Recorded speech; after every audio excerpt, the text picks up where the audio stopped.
십계명은 하나님의 통치 원리입니다. 그러니까 우리 하나님의 백성들에게는 상상할 수 없을 정도로 귀중한 것이죠. 너무나 소중한 것입니다. 그런데 이 소중한 것을 우리는 금괴에다가 두면 좋겠다 싶은데 조각목에다가 담아서 두었다라고 하는 것이죠. 조각목은 히브리어로는요 시띠나무라고 그렇게 하고 있습니다.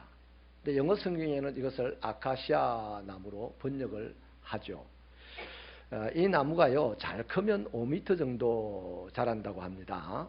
하지만 밑동부터 여러 갈래로 퍼져서 자라고 또 그 가지들 모두에는 굵고 긴 가시가 돋아나 있습니다.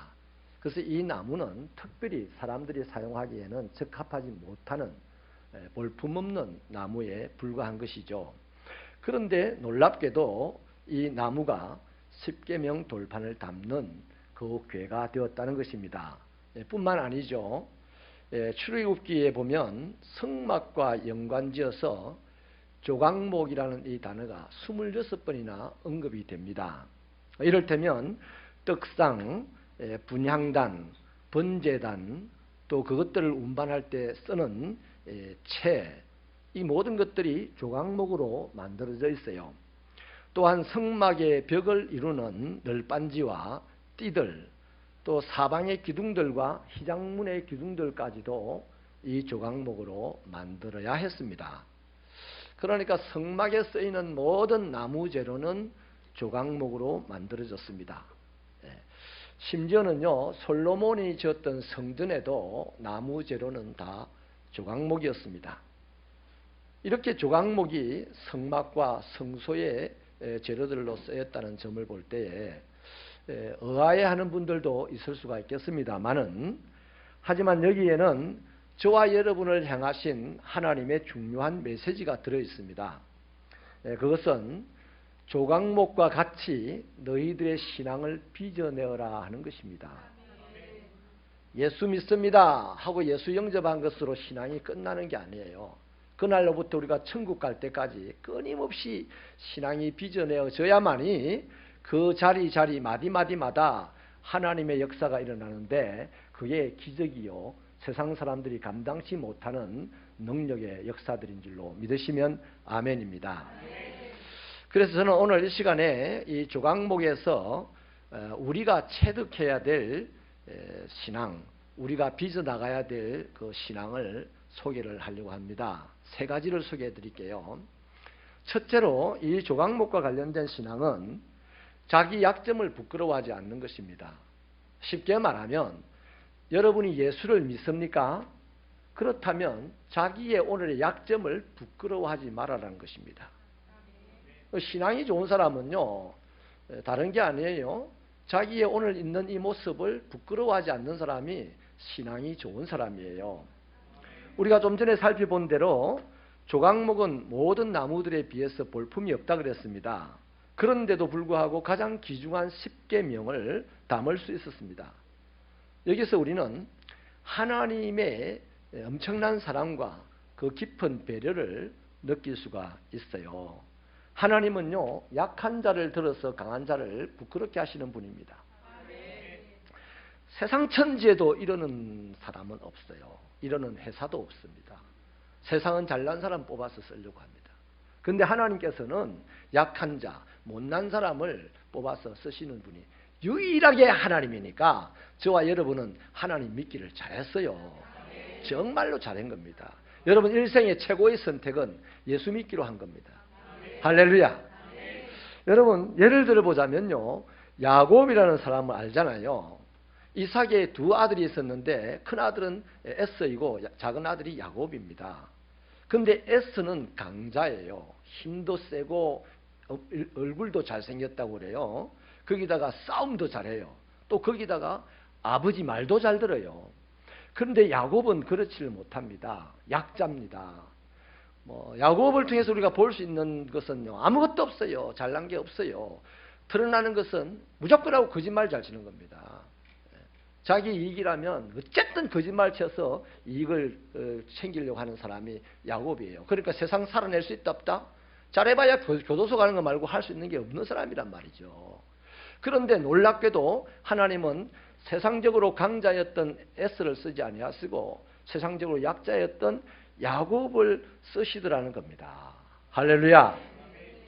여러분, 그 야곱이요, 허물도 많고 약점이 많았는데도 불구하고 이스라엘의 시조가 되었는데 하나님이 그를 그렇게 만드신 거예요. 여러분, 히브리인들은 세상에서 가장 가치가 없는 사람들이라는 뜻입니다. 그 말뜻이 뭐냐면 흙먼지라는 거예요. 이 흙먼지도 어떤 흙먼지냐면 흙을 벽돌로 굽어서 집을 지어요. 오랜 세월 풍상을 겪으면 그 벽돌이 깨어지고 부서지면서 먼지가 납니다. 그 흙먼지죠. 그 흙먼지는 다시 물에 섞이지를 않습니다. 다시 벽돌을 재생산할 수가 없는 거예요. 그냥 바람에 날아가고 마는 겁니다. 그런데 그것을 갖다가 히브리인이라고 해요. 히브리인이 그렇다는 얘기입니다. 이 세상 속에 나왔다가 없어져도 아무도 아쉬워하지 않는 사람, 히브리인들이에요. 그래서 유난히 유대인들이 미운 틀이 박여서 모든 세상 사람들에게 미운 소리를 들어요. 지금도 그렇죠. 그렇다면 그 히브리인들이 생존해서 살던 그 시대에 세상에서 제일 잘난 사람들이 애굽 사람들입니다. 그럼 하나님께서 세상에 하나님의 이름을 나타내고 세상을 구원하기 위해서 보통 우리들의 생각 같으면 잘난 애굽 사람 들어서 쓰면 될 텐데 그 못난 없어져도 될 법한 그런 히브리 사람들을 들어서 당신의 이름을 나타내시고 하나님의 구원을 이 세상에 펼쳐 나가셨다는 거예요.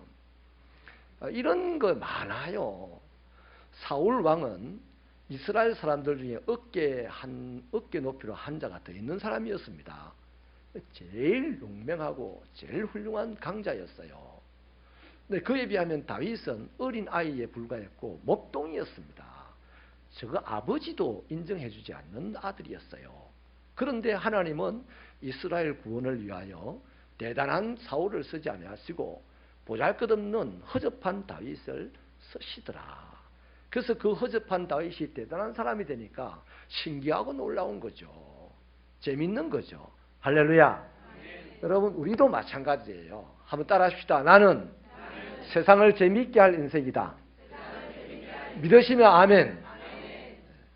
우리도 사실 세상 가운데 뭐 호령할 만한 변사들이 우리 가운데 있습니까? 없어요. 특별히 가문이 좋은 분이 있습니까? 잘은 모릅니다. 완벽하게 모릅니다만 없는 것 같아요. 어찌 보면 우리는 할 수 있는 것보다도 할 수 없는 것이 더 많은 사람들입니다. 핸디캡이 너무 많은 사람들이에요. 저부터 그래요. 저부터 보잘것없는 사람이에요. 부족한 사람입니다. 그런데도 놀라운 것은 하나님은 세상 천지에 잘난 사람들을 선택하지 아니하시고 이렇게 못난 나를, 우리들을, 부족한 우리들을 창세전에 선택을 하셨대. 그리고 때를 따라 부르셨대요.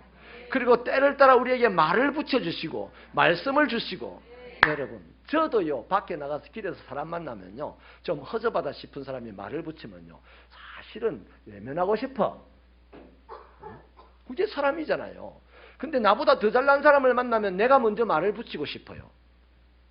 그게 우리입니다. 그런데 하나님은 이렇게 못나고 부족한 우리들에게 말 붙이시고 우리들에게 말씀 주시고 우리들에게 당신의 비전을 주시고 우리들에게 당신이 하실 그 거룩한 일을 하도록 하시니 이거 뭐 하나님 만세해야 되는 거지.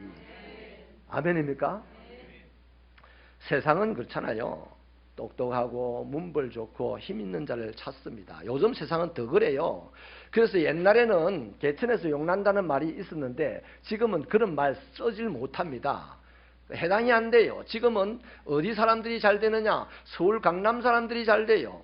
어느 학교 출신이 잘 되느냐? 서울대, 연대, 고대 이렇게 나온 사람들만 대체로 잘 돼요. 요즘 문재인 정부 들어서 이제 지방대학 나온 사람들도 들어 많이 등용이 되고 하긴 합니다. 그 점은 참 좋은 점이에요.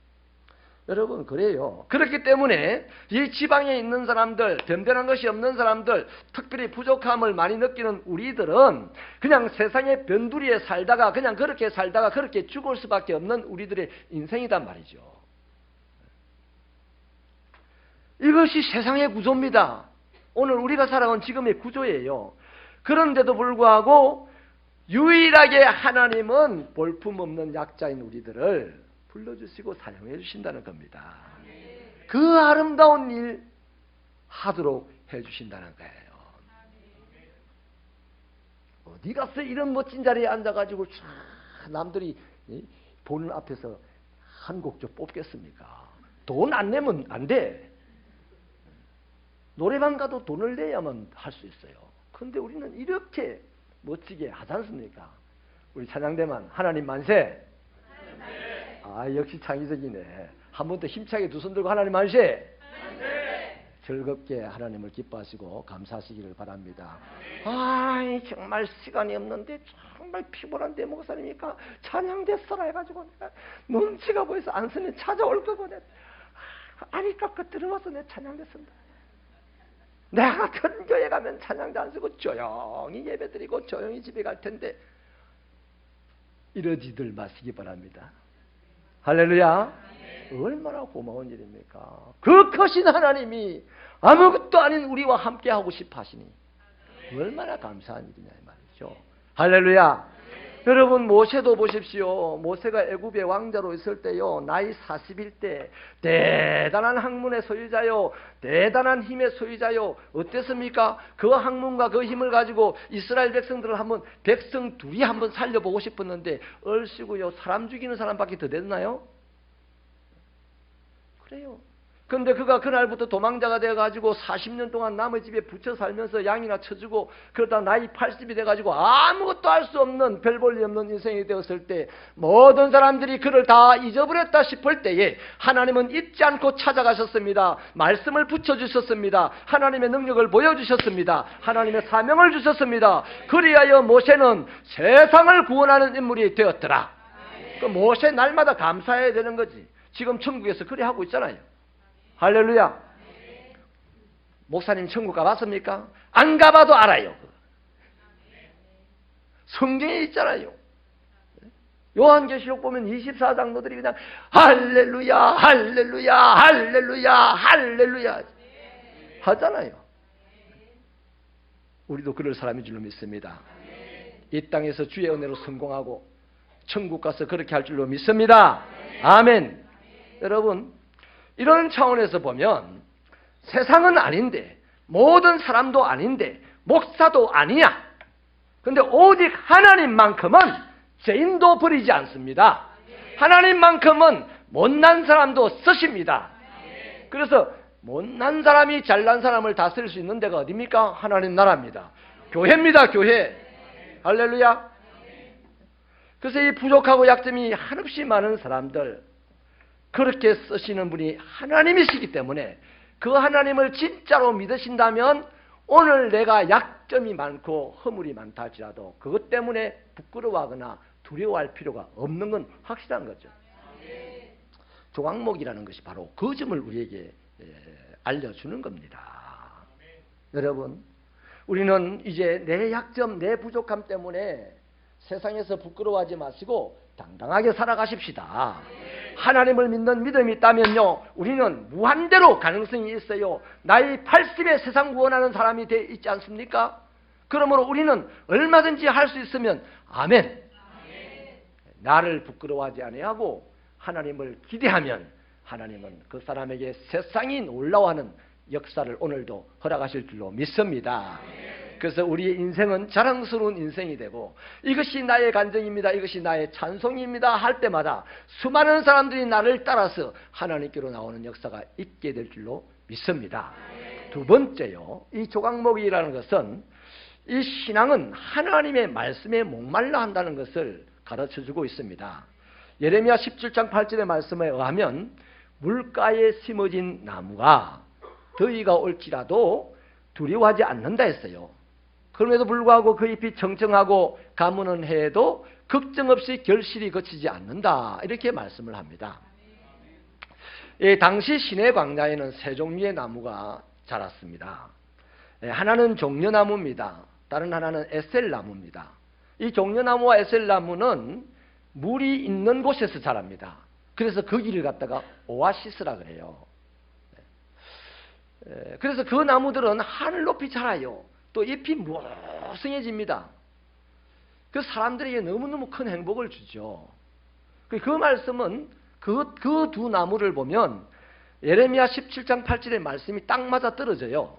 그런데 이 에스카게도 시띠 나무는 아니에요. 시띠 나무는 그 말씀과 별로 관계가 없어 보입니다. 왜냐하면 시띠 나무는 물이 없는 사막에 자라요. 그래서 이 낙타 상인들이나 길 잃은 나그네들이 그 시띠 나무 아래서 겨우 쉬었다가 다시 오아시스가 있는 곳까지 죽을지라도 가야 되는 거예요. 그 놀라운 것은 이 시띠 나무가 아무도 살 수 없는, 어떤 생물도 살아가기가 힘든 그 사막에 키를 5m씩 자란다 하는 겁니다. 여러분, 사막이라는 게 어떤 곳입니까? 낮에는 더워서 못 살고 밤에는 추워서 못 삽니다. 또 낮밤 없이 그냥 모래바람이 그냥 확 불어서 모든 생물을 그냥 말려 죽이는 곳이 사막입니다. 그런데 그 사막에서 이 시띠나무는 적어도 5m까지 자라더라는 거예요. 그렇게 자랄 수 있는 비결은 딱 하나였습니다. 학자들이 그걸 살펴보니 땅 밑으로 뿌리가 퍼져나가는데 무려 600m까지 뿌리가 퍼져나가더래요. 생물을 하나님이 창조하셨다면 살려고 몸부림치는 생물을 하나님 절대 죽도록 내버려두지 않는 하나님이십니다. 뭘 찾아서 뿌리를 그렇게 펼쳐갈까요? 내가 지상에는 5m밖에 못 자라지만, 그래서 볼품이 없지만 그럼에도 불구하고 살아내야 되니 살기 위하여서 물길을 찾아 그렇게 뻗어나간 것이 500m를 뻗어나갔다 이 말이에요. 하나님이 감동 안 하겠습니까?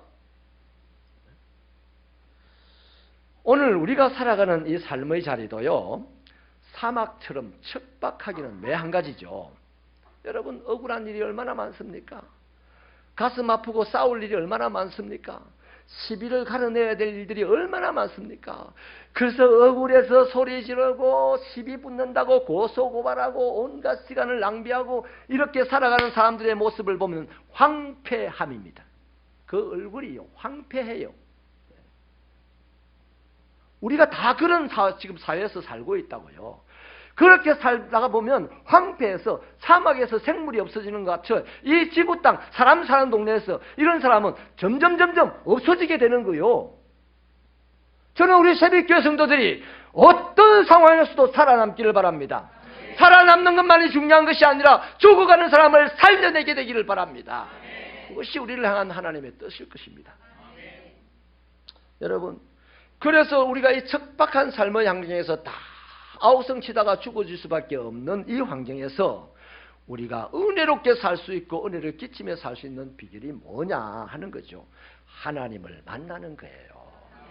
여러분, 야곱을 보십시오. 형과 아버지를 속여서 축복은 얻었습니다.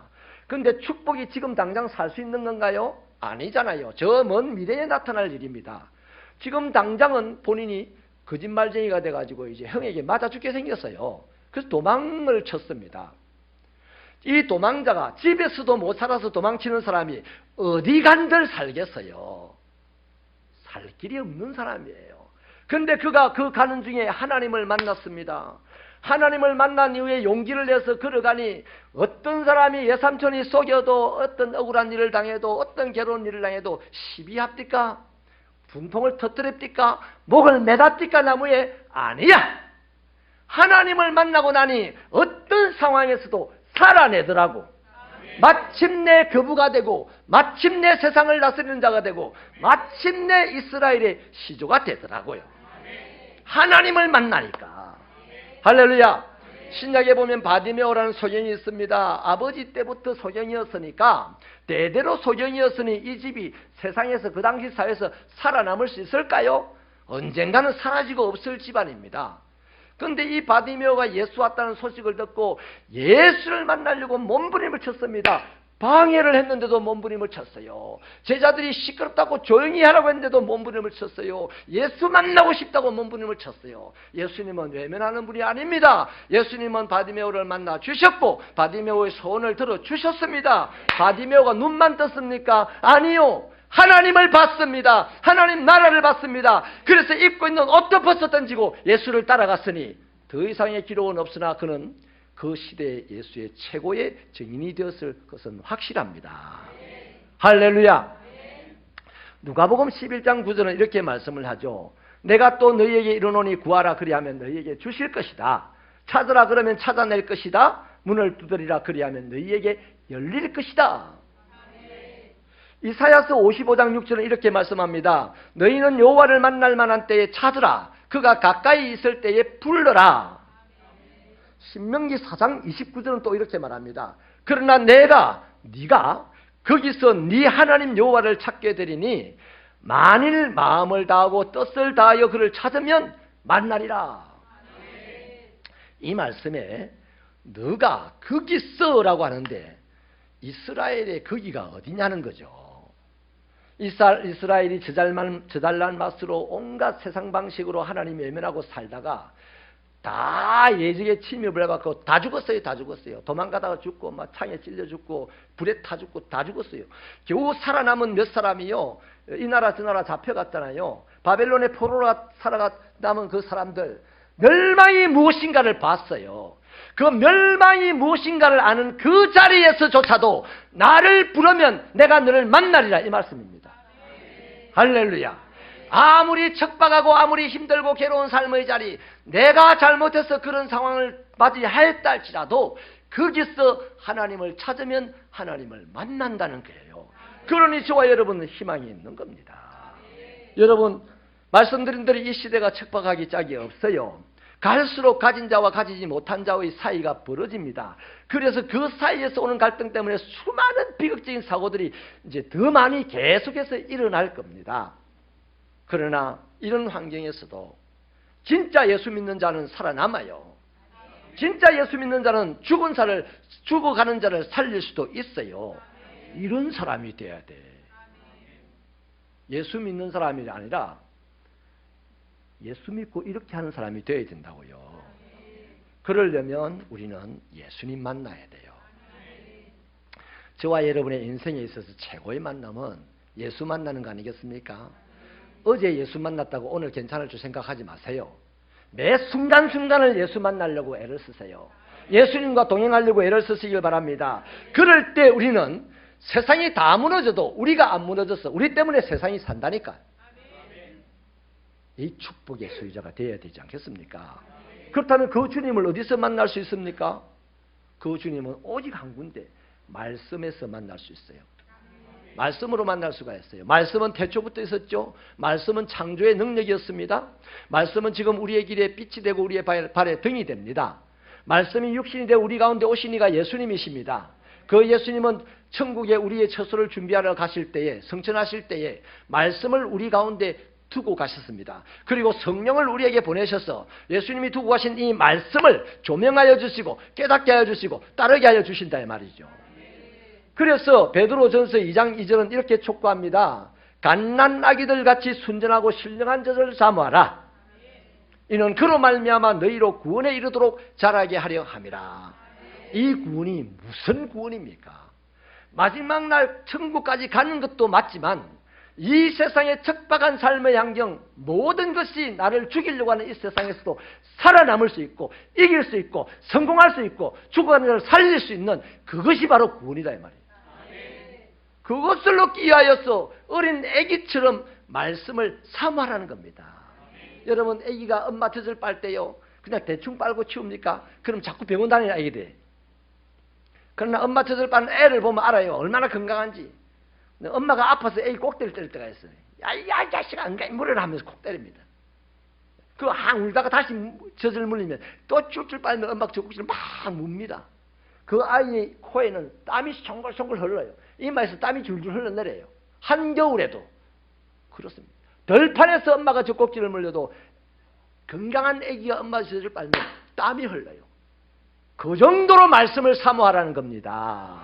오늘 과연 이 시대에 예수 믿는 사람들 중에 하나님의 말씀이 내 인생의 길이고 빛이라고 그 말씀을 정말로 믿고 그 말씀을 어려운 가운데서 해결해 보려고 어려운 이 삶의 대해서 구원받아 보려고 말씀을 그렇게 사모하고 파고드는 사람이 있냐? 말세에 내가 믿는 자를 볼 수 없다 이랬습니다.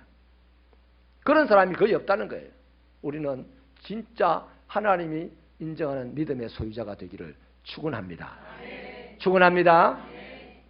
생물이 살 수 없는 그 사막에서 조각목은 살아내었지 않습니까? 그리고 지나가는 나그네들에게 그늘을 제공했지 않습니까? 비결이 뭡니까? 물을 찾아가는 500-600m의 그 뿌리가 비결이었습니다. 마찬가지잖아요. 이 척박한 삶의 환경에서 어떤 누구도 살아낼 수 없어요. 그러나 살아내는 사람이 있으니 그 비결이 뭐다? 내 신앙의 뿌리를 끊임없이 말씀 쪽으로 뻗어가는 그 사람은 살아내고 살리는 사람이 되는 겁니다. 그래서 앞으로 성경 공부 강구가 나올 텐데 내가 예수 믿은 지 몇 년인데 성경 공부를 이런 거 하지 마세요. 금방진 얘기입니다. 하나님 앞에서. 말씀 많이 배우시기를 축원합니다. 세 번째요. 이 조각목이 우리 신앙에 무슨 말씀을 가르치냐면 신앙은 자기 믿음을 끝까지 지키는 것입니다. 히브리서 11장 6절은 믿음 없이는 하나님을 기쁘시게 할 수 없다 그랬죠. 이 말씀을 모르는 사람이 어디 있겠습니까? 예배드리는 사람들 중에. 그런데요, 그 앞에 10장 38절에 보면 너무나 충격적인 말씀이 있어요. 나의 의인은 믿음으로 말미암아 살리라. 또한 이게 충격적인 말씀입니다. 뒤로 물러가면 내 마음이 그를 기뻐하지 아니하노라. 다 예수를 믿어요. 다 예수를 믿는데 척박한 환경이 밀려왔을 때에 어떤 사람은 믿음의 자리에서 뒤로 밀려가더라는 겁니다. 오늘 이 시대 대부분의 그리스도인들이 이 케이스다 이 말이에요. 지금 이 나라가 얼마나 혼란스럽고 이 나라가 얼마나 문란해지고 이 나라가 얼마나 열강들 가운데서 기가 막히게 수치를 당하고 있습니까? 이 환란기에 믿는 자들이 벌떼처럼 일어나가지고 하나님의 도움을 구해야 될 때에 정부를 비난만 합니다. 못된 사람들만 정죄를 합니다. 하면 뭐하뇨? 가슴만 답답하고 입만 아픈데. 그러나 하나님을 향하여서 기도하면 가슴이 시원해집니다. 이 시대의 예언자가 될 수도 있어요. 시대를 살리는 인물도 될 수 있어요. 아멘입니까? 여러분, 그래서요, 이렇게 어려운 시대가 되면 예수를 잘 믿던 사람도 그 믿음이 뒤로 물러간다 이거예요. 그래서 하나님께서 그런 사람을 기뻐하지 않는다는 거죠. 그러니까 그 사람들에게는 뭔 말입니까? 너는 믿음이 없구나 이 말입니다. 그런데 그런 사람에게 어쩌다가 한 번씩 예배 와가지고 주여 주여 한다고 하나님이 역사를 하겠습니까? 안 하지. 안 하지. 시련과 환난 가운데서도 보통 사람이 견딜 수 없는 그 환난 가운데서도 믿음이 변질되지 아니하고 주여라고 부르는 그 사람에게는 하나님이 1초도 아까워서 즉각적으로 역사하실 줄로 믿으시면 아멘입니다. 할렐루야. 예술가들이요, 평범한 나무를 가지고 작품을 만드는 예술가들이 있습니까? 없어요. 다 보면 그들의 작품은 오랜 세월 광야에서 연단받은, 바람에 연단받거나 비에 연단받거나 하여튼 연단받은 그런 나무들, 거기서 살아남은 나무들을 재료로 악기를 만들기도 하고 작품을 만들죠. 그런 연유로 보면 이 조각목도요, 고유한 성질이 있어요. 아주 사막에서 5만 가지 풍상을 다 겪었기 때문에 이제는 작품을 만들어 놓으면, 상자를 만들어 놓으면 외부의 충격이나 열이나 이 환경에 의해서 변질이 안 된다는 게 바로 조각목입니다. 그래서 하나님의 귀한 재료로 쓰인 거예요. 여러분, 하나님을 기쁘시게 한 믿음의 사람들을 보세요. 하나님이 주여 주여 아멘 아멘 이런다고 하나님이 기뻐하는 게 아니에요. 잘 보시면 다니엘을 보세요. 사자굴에 던져진다 해도 다니엘은 믿음이 뒤로 물러가지 아니하고 똑같이 감사함으로 기도했어요. 그러면 저항이 오는 만큼 그만큼 바쳤을 거 아닙니까? 변질되지 않는 믿음, 바로 그 변질되지 않는 믿음 때문에 왕도 하나님 앞에 무릎 꿇릴 수 있는 위대한 인물이 된 거예요. 그 시대에도 하나님을 믿는다고 하는 사람들이 많았을 거예요. 근데 왕을 하나님 앞에 무릎 꿇린 사람은 다니엘 한 사람입니다. 다니엘이 언변이 좋아서 뭐 이런 게 아니고요. 사자굴에서도 믿음이 물러가지 않으니까 그 힘이 왕을 무릎 꿇게 하더라는 겁니다. 사드락 메삭 아벳느고를 보십시오. 용광로 불에 던진다고 할 때도 그들의 믿음이 변질되지 않았습니다. 굳굳하게 용광로 불에 들어갔습니다. 그 용광로 불 안에 하나님이 그토록 만나고 싶어 했던 하나님이 거기 계셨어요. 할렐루야. 오늘 우리가 척박한 이 환경, 시련을 당하는 이곳에 하나님이 계셨어요. 바로의 왕궁에 하나님이 계셨던 것이 아니고요, 가시떨기가 불붙는 그 광야에 하나님이 계셨어요. 그래서 왕궁에서 하나님을 만나지 못했던 이 모세가 광야에서 하나님을 만나게 되잖아요. 그 오늘 우리 시대가 힘들면 하나님을 만날 수 있는 절호의 찬스예요. 만날 수 있기를 축원합니다. 축원합니다. 여러분, 많은 인물들이 그렇습니다. 뭐 성경에 나오는 위대한 인물들이요, 시련이 없이 그냥 주여 주여 주여 주여 이래가지고 위대한 인물이 된 게 아니고요, 주여 주여 하면서 엄청난 시련을 당했고 그 시련 속에서도 그 가슴 안에 있는 믿음이 변질되지 않으니까 그 시련을 이기는 위대한 인물이 된 것입니다. 할렐루야. 사랑하는 여러분, 마귀는 언제나 하는 일이요, 우리의 이 믿음을 없애버리기 위해서, 변질시키기 위해서 온갖 방법으로 역사하고 우리를 유혹합니다. 시대가 어렵고 혼란스러우면 그 역사의 힘은 더 커요. 그러니까 오늘 우리가 살아가는 이 시대에 마귀의 유혹과 위협은 더 크다고요. 아멘? 이런 위협이 닥쳐오면요, 평상시에 신앙생활 잘 하던 사람, 아무 일 없이 정말로 순교까지 할 수 있을 것 같은 그 사람이요, 이런 위협이 찾아오면요, 어디로 사라진다고요. 타협한다고요. 타협만 하면 다행이다. 사라지고 없어요.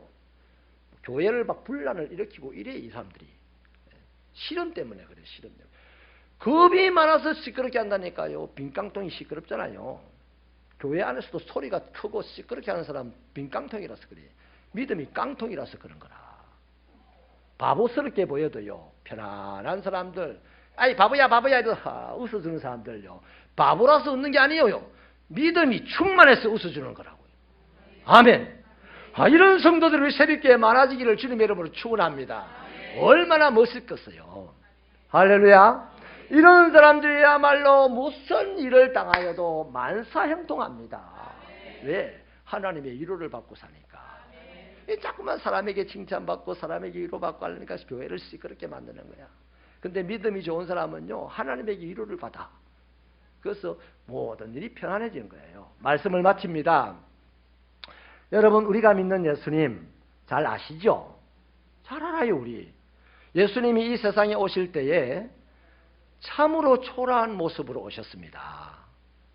얼마나 초라한 모습으로 오셨습니까? 우리는 태어날 때 그래도 어머니의 품에서 이부자리라도 덮고 방 안에 따뜻한 구들목에서 태어났어요.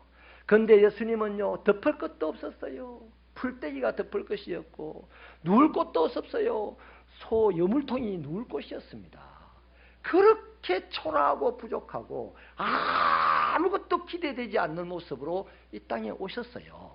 이분에 대해서 이사야서가 설명을 하기를, 그는 주 앞에서 자라나기를 연한 순 같고 마른 땅에서 나온 뿌리 같아서 고운 모양도 없고 풍채도 없은즉 우리가 보기에 흠모할 만한 아름다운 것이 없도다 그랬습니다. 아무도 기대하지 않았다는 겁니다. 그래서 아무도 그분을 반겨주지도 않았어요. 아무도 그분의 말씀을 들으려고도 하지 않았어요. 근데 이렇게 부족하고 못나 보이는 이분이 세상에서 가장 위대한 일을 하셨어요. 세상 만민을 살렸지 않습니까? 아멘이십니까? 그분 때문에, 만약에 그분이요, 하늘 보좌에서 그냥 하늘 보좌의 의자를 타고 내려와가지고 딱 앉아서 그냥 엄마의 뱃속에서 안 나오고 그냥 그대로 턱 앉아있으면 누가 그 겁이 나서 그 앞에 가겠어요?